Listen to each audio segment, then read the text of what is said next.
Alright, so I put together these two small shelves that are going to go on the bottom, and I'm just kind of showing that here. Look, pretty shelf.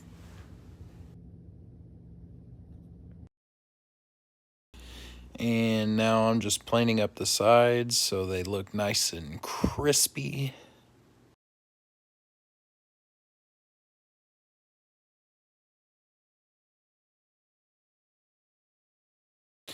Here I had to attach the sides to the top and bottom.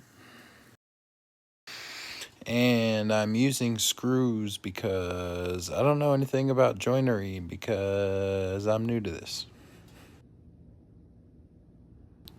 Now it's time for the second shelf. So here I am drilling my holes again.